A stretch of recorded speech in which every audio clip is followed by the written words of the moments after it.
Hace unos años atrás tuvimos el gusto de ir con Edgar a conocer estos árboles impresionantes que hay al sur de California. Estos árboles están llenos de un árbol estupendo, un árbol que te deja con la boca abierta. Se llama la secoya.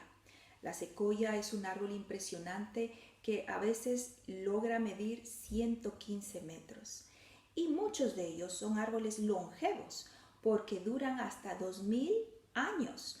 Hay unos que han pasado los 2000 años y se cree que pueden estar en los 3000 años. Imagínate tú un árbol en estas dimensiones que viva tantos años.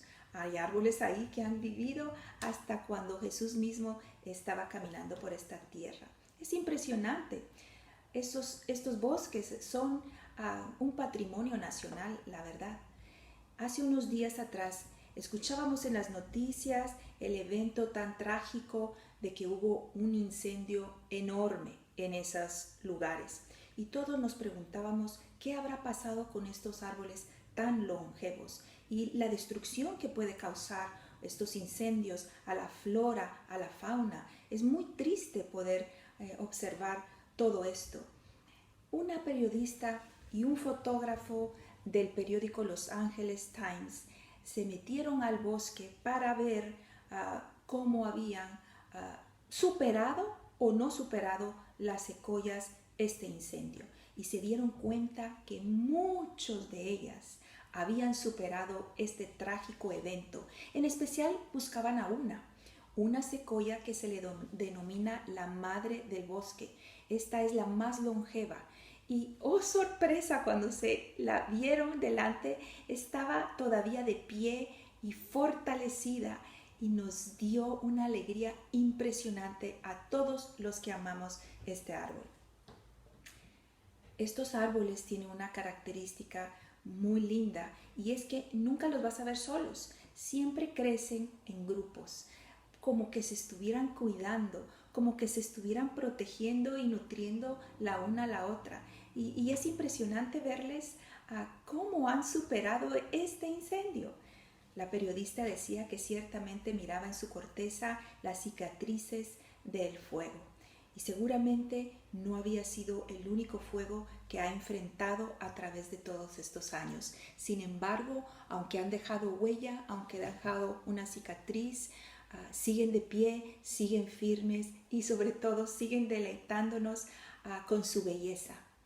Y mis queridos amigos, mis queridos hermanos, de eso se trata la vida, que podamos llegar al final de ella de pie, que podamos llegar al final de ella fortalecidos, claro, con cicatrices, con heridas que nos han dado en la vida, pero firmes y fortalecidos en nuestro Señor Jesús. Una de las cosas más importantes a la hora de plantar un árbol es buscar el lugar apropiado donde éste pueda echar bien sus raíces y fortalecerse. Tú sabes que para plantar un árbol de estas dimensiones hay que cavar un hoyo tan profundo con un diámetro que sea el doble o el triple del diámetro de las raíces de ese árbol. También puede ser ayudado por guías o por palos y cañas para mantenerlo recto, para mantenerlo vertical durante esos primeros años de vida. La humedad también influye muchísimo y en especial en el tiempo cuando da hoja. Hay que regarlas varias semanas para permitir que sus raíces permanezcan firmes. A veces se necesitan de 50 a 70 litros de agua semanal para que realmente ellas puedan crecer bien y puedan crecer firmes. Así que no cabe duda que el terreno donde van a ser plantadas debe ser un terreno idóneo. El Salmo 1:3 nos deleita con este pasaje donde dice que seremos como árboles plantados junto a corrientes de aguas, que da su fruto a su tiempo y su hoja no cae y todo lo que hace prosperará.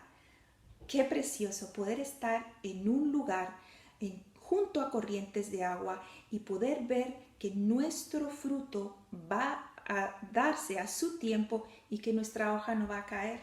Pero para esto hay ciertos requisitos que vamos a tocar el día de hoy. La vida nunca duerme, siempre hay crecimiento, siempre vamos a ver que los años no pasan en vano y siempre va a haber un crecimiento en nuestra vida y en la naturaleza misma. Claro, algunas personas o algunos árboles o algunas animalitos o lo que sea que esté creciendo van a crecer firmes y van a crecer fortalecidos. Pero también hay otros que crecen torcidos, hay otros que crecen mal, hay otras personas que están necesitando de estas guías, de estos palos o cañas que les ayuden a permanecer y sobre todo a crecer sanamente. Así que querramos o no querramos, tú y yo vamos a seguir creciendo, no por tantas cremas que nos echemos en nuestro rostro o las vitaminas que estemos tomando o nuestra dieta o nuestra vida saludable va a parar nuestro crecimiento. Claro que no lo para, porque vamos a seguir creciendo, es inevitable, no importa el frío, no importa el calor, no importa la estación del año, siempre hay crecimiento, porque el crecimiento es inevitable. En nuestras vidas aún hay dones escondidos, hay habilidades que todavía no han sido expuestas, hay actitudes y hay formas de nuestro carácter que aún no se han desarrollado, pero no por no ver un fruto visible, podemos tener el erróneo pensamiento de que no hay un crecimiento. Siempre hay crecimiento. Hay un crecimiento en tu vida, hay un crecimiento en mi vida, aunque no se esté manifestando el fruto. Solo observemos que ese crecimiento sea un crecimiento sano, un crecimiento firme y sobre todo un crecimiento adecuado, pegado a las raíces, que nuestras raíces estén pegados a esa fuente de agua que es nuestro Señor Jesucristo.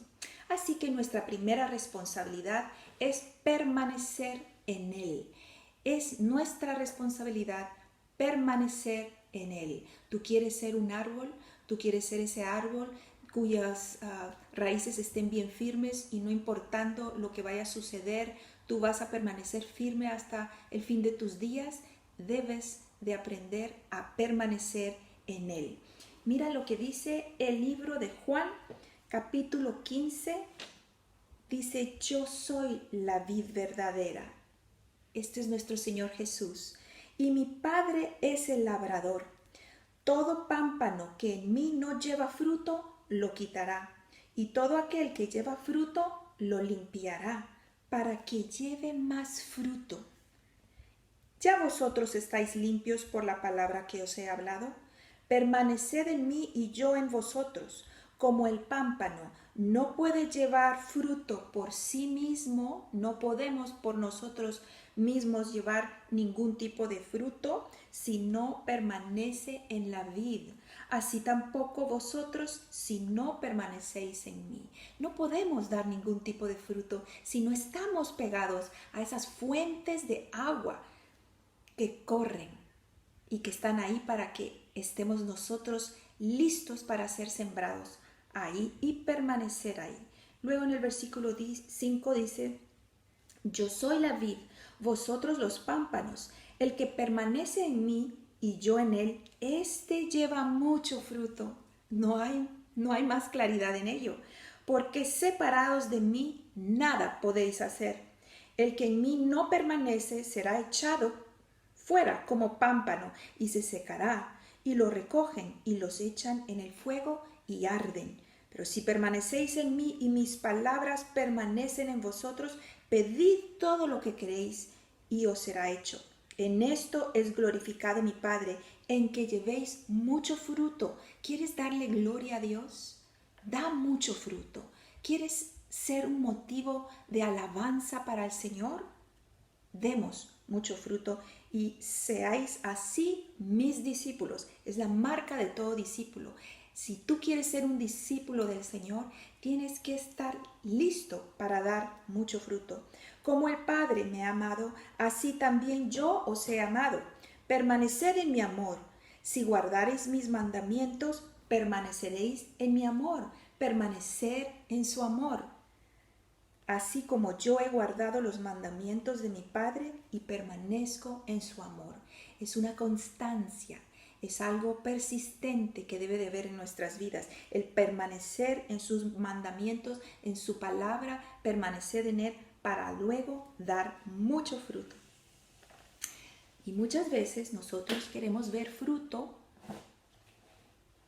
muy rápido en nuestras vidas y hay un tiempo de siembra, hay un tiempo de crecimiento y ese crecimiento muchas veces es en el anonimato. He estado escuchando y leyendo mucho acerca del anonimato. Me han presionado muchísimo y quisiera darles unas pinceladas de lo que yo he podido leer y lo que yo he estado meditando. Hay una ecuación muy importante en nuestras vidas que seguramente tú y yo hemos ya visto mucho de ello y es la ecuación del iceberg. La ecuación del iceberg dice algo así. El 10% de ese iceberg es lo que todos podemos ver, es lo que está fuera del agua, pero el 90% de ese iceberg, o sea, imagínate tú las dimensiones, si un iceberg es enorme, ¿cómo será la parte que está del agua para abajo? Ese 90% es el anonimato. Así que el 10% que es visible más el 90% que es el anonimato da como resultado una vida indestructible. Y esa es la vida que Jesús nos modeló. Esta es la manera en que Dios hace las cosas. Porque Dios hace las cosas desde el anonimato, desde el secreto. Está formándonos desde ese secreto. Y ese tiempo, ese 90%, es muy importante y lo vamos a ver en la vida de Jesús. Fíjate tú que en la vida de Jesús, él inició su ministerio a la edad de los 30 años. Quiere decir que el 90% de su vida fue en anonimato. Él era una persona que nadie pues le conocía más que las personas cercanas a él. Los evangelios, para darte una idea, tienen 89 capítulos en total, pero tú sabes que solo 4 ofrecen algún tipo de información de la vida de Jesús en esa etapa de su vida. De los 29 para abajo, solamente 4 libros ofrecen algo de información de lo que pudo haber ocurrido en su vida. Y sabes que Marco y Juan ni siquiera hacen una mención de ese tiempo de Jesús, ni siquiera lo mencionan. Ahora, ¿de dónde sacó el Señor Jesús esa fortaleza, esa creencia firme, ese carácter ya pulido? Pues obviamente lo sacó de ese 90% que estuvo a solas con su Padre, siendo edificado, siendo instruido, siendo enseñado. Ahora, ¿qué es lo que hace el mundo? Porque ya vimos el modelo de Jesús y cómo hace el Señor las cosas. Lo hace todo en el secreto, en el anonimato. Pero el mundo, ¿qué hubiera hecho si el mundo realmente se hubiera dado cuenta que Jesús era el Hijo de Dios y era el Mesías? Pues el mundo lo hubiera monitoreado desde el vientre de su madre. Hubiera estado posteando las fotos de su crecimiento, las revisiones periódicas de los psicólogos a su cerebro, ¿no? Los historiadores estuvieran publicando en todas las redes sociales cada palabra que salía de sus bocas. Esto es lo que hace el mundo, porque el mundo está acostumbrado a darle valor a lo que es visible y se olvida de que lo realmente importante está en el proceso, en el tiempo invisible de la vida de cada ser humano. Y si no, miremoslo nosotros en esa mujer embarazada que tiene a su niño en el vientre y no se le ve, pero todos sus órganos, esos órganos que le van a hacer a él capaz para vivir y caminar en este mundo, están siendo formados en lo secreto. Así es el modelo del Señor. Tú y yo hemos sido y estamos siendo formados en el secreto. Casi nadie ve lo que os ocurre ahí, pero el Señor sí ve lo que está haciendo en la vida de cada uno de sus hijos. Los valores, las creencias, nuestras formas de ver la vida, todo eso se construye en el tiempo del anonimato, pero no empieza de la noche a la mañana. No vamos a ver a alguien o a una persona dando mucho fruto de la noche a la mañana. Algo tuvo que haber sido sembrado para que ese fruto dé ese aroma y ese sabor tan exquisito que nos dan. Las pruebas son un tiempo que el Señor utiliza para probarnos, valga la redundancia, para ver dónde realmente hemos estado flaqueando o dónde realmente necesitamos ponerle más énfasis a ese crecimiento. Estas pruebas que nos da la vida misma, esas condiciones adversas que van puliendo nuestra vida y van haciendo de nosotros las personas que somos. Sigamos viendo entonces la vida de Jesús. Imagínate tú ese tiempo que Jesús estuvo esperando que el Señor le dijera, ahora sí, hijo, sal. ¿Cuánto tiempo el Señor pasó a solas con el Padre? Y a lo mejor, pienso yo, estaba preguntando, Señor, ¿será hoy el día que yo voy a salir ya al ministerio? Y el Padre a lo mejor le decía, aún no, aún no. Pero llegó finalmente ese maravilloso día cuando finalmente el Señor, nuestro Padre, le dice a Jesús, hoy es el día, hoy vas a conocer, hoy vas a ir a ser bautizado, hoy vas a estar en contacto con Juan el Bautista y seguramente tú te recordarás de ese pasaje de la historia de nuestro Señor Jesús cuando Él llegó a las aguas del Jordán. Fíjate que tuvo que haber caminado el Señor para llegar de Nazaret hasta el Jordán unas 30 o 60 millas. En esa mañana o en ese día anterior, el Señor a lo mejor le dijo, ya hijo, mañana es el día en que tú ya vas a ser expuesto al mundo. Y el Señor vino a las aguas, fue bautizado, dice la Escritura que se abrieron los cielos y dice que el Señor exclamó con voz audible, este es mi hijo en quien tengo complacencia. Es impresionante, wow, la verdad que me emociona mucho este pasaje cuando fue expuesto a todo mundo que Él era el hijo esperado por todos. Y antes, pues no se le conocía. Nadie podía saber que Él era el Mesías. Él llevó en secreto con gracia y humildad su deidad. Y eso nos da mucho ejemplo a todos nosotros. Los sueños, los anhelos, el llamado que tú tienes, las visiones que tú has recibido de tu vida van a venir si tienes paciencia y esperas en el Señor.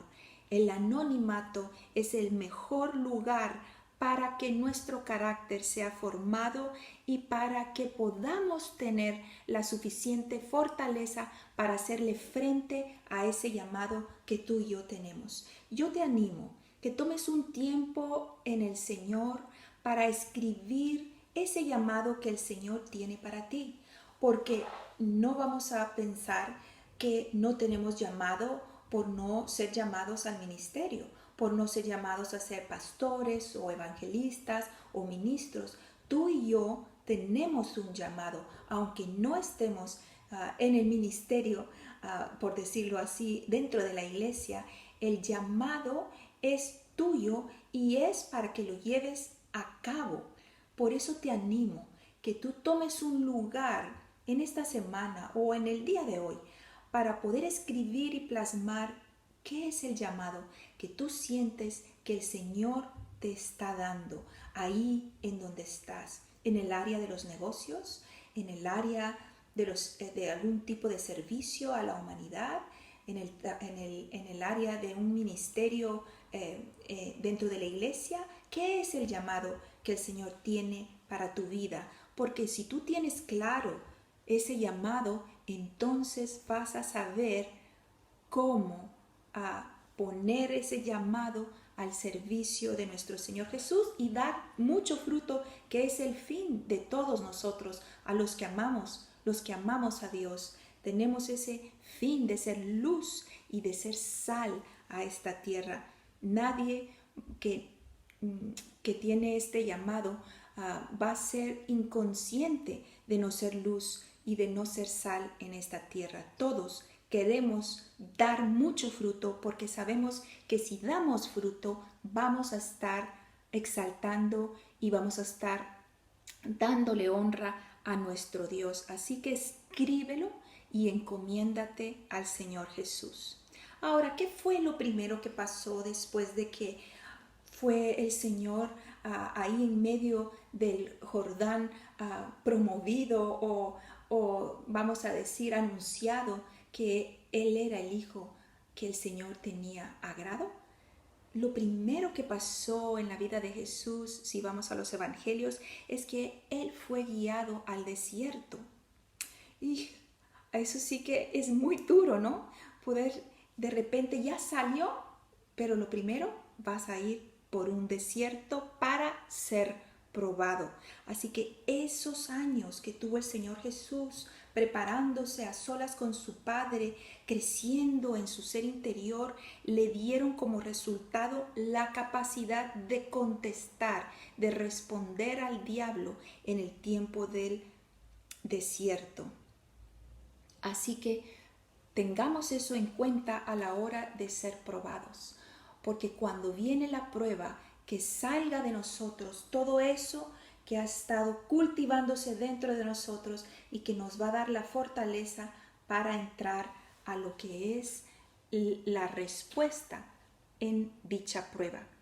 Si pasamos ese tiempo de crecimiento, de negarnos a nosotros mismos, de rendirnos al Señor, seguramente tendremos la fortaleza de enfrentarlo, porque si no, podemos ver errores que se cometen cuando una persona sale vamos a decir, a la luz sin estar realmente preparado por dentro. Y quisiera hablar de unos 3 errores que se cometen a la hora de salir sin tener la suficientemente fortaleza.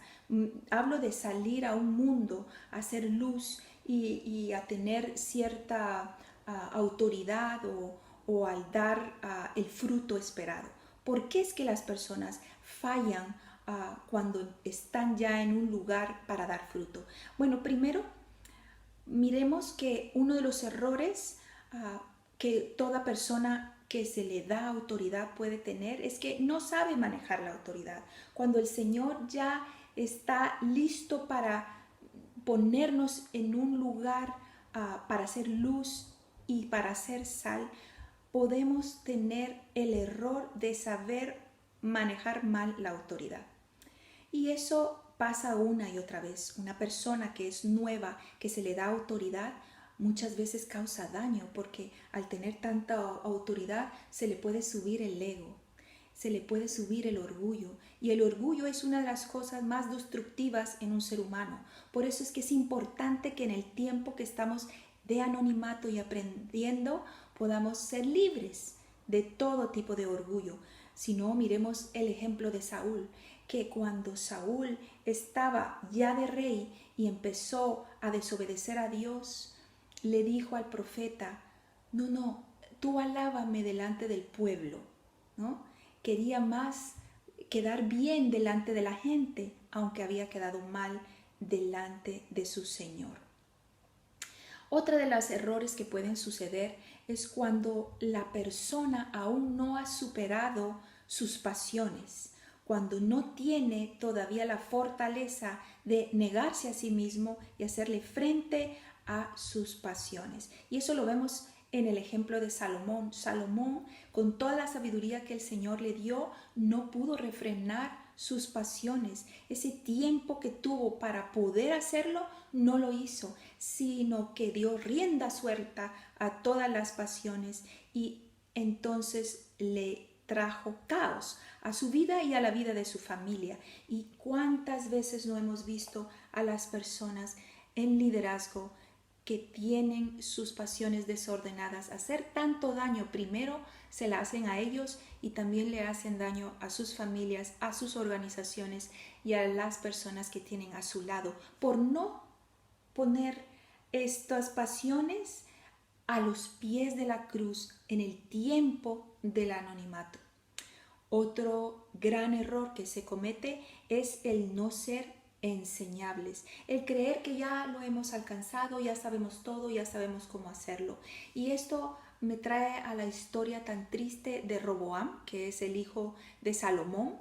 Cuando Salomón muere, Roboam toma el liderazgo y ¿qué pasa?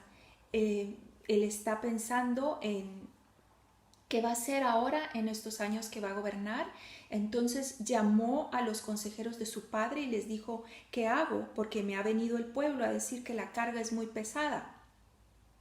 Entonces los ancianos o los consejeros le dijeron, si quieres al pueblo, tienes que bajar los impuestos y que su carga sea más ligera, y entonces el pueblo va a ser fiel a ti y va a estar contigo. Entonces a él se le ocurre la brillante idea de que estos antiguos consejeros ya son del pasado, ahora mejor va a hacerle caso a los consejeros jóvenes como él. Así que les llama y les dice, ¿qué hago con este pueblo que ha venido a pedirme que le baje los impuestos? Y los jóvenes le dijeron, bueno, dile que van a venir más impuestos y que yo voy a ser más severo que mi padre, y así van a saber quién eres tú y tu liderazgo va a ser fuerte y más fuerte. En fin, ¿qué pasó? Que el pueblo vino a escuchar esas duras palabras y se fueron. Todas las tribus de Israel se fueron con Jeroboam y solo una se quedó con Roboam, que fue la tribu de Judá, la que estaba haciendo, que fue una promesa que el Señor le dio a David. Así que miramos 3 errores que debemos de tener en cuenta a la hora de estar en ese tiempo de anonimato. Primero, velar que yo pueda, en el día que el Señor me ponga como cabeza, porque somos llamados a ser cabeza, no cola. Así que en ese tiempo, fijarme que yo pueda manejar bien la autoridad y que pueda ser humilde como nuestro Señor Jesús fue. Número 2, que tenga en control las pasiones de este mundo, que lo ponga a los pies del Señor. Pongamos nuestras pasiones y no dejemos que estas sean las que causen que nosotros podamos crecer torcidos o podamos tener una pérdida significativa. Y número 3, enseñables. Te animo a ser enseñable, que este tiempo sea un tiempo para aprender y que realmente puedas tú reconocer que la palabra es viva y eficaz hoy y por toda la eternidad. La palabra es viva hoy y para siempre, nunca va a pasar de moda, así que aférrate a ella, lee constantemente, averigua los principios, los valores que ella da y realmente llénate de ella. Por último, quisiera contarles que la historia nos ha marcado muchas etapas en la vida de los grandes héroes de la fe. Y uno de los grandes héroes pues es John Wesley, que fue un gran predicador en el tiempo antiguo en Inglaterra.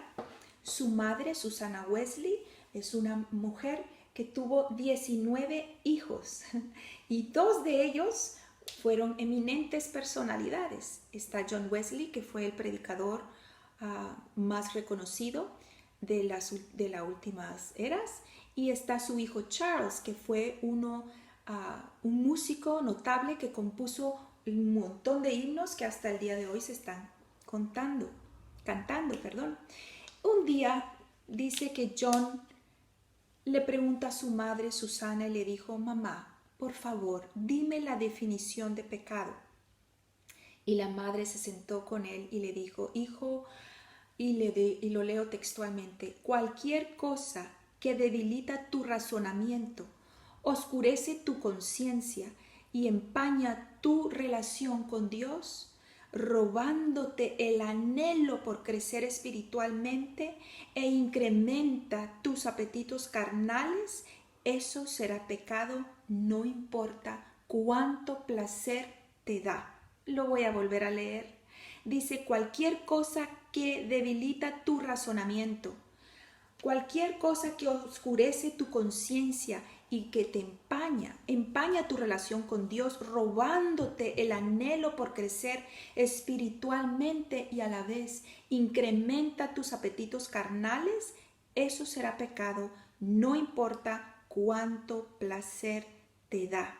O sea, tenemos que ser muy cuidadosos cómo está creciendo nuestra vida. Si da placer, si los placeres nos dan alegría a costa de la dignidad de otros, obviamente también son equivocados.